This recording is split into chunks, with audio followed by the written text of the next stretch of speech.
Patty the milkmaid was going to market, carrying her milk in a pail on her head.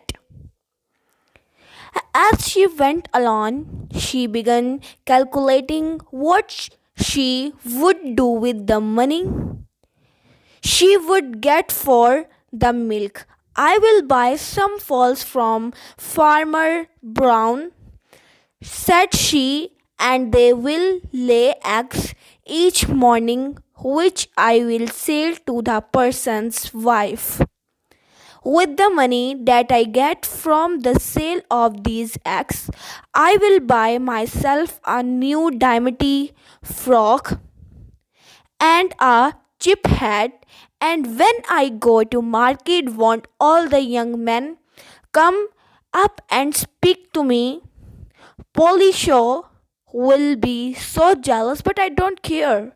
I shall just look at her and toss my head like this.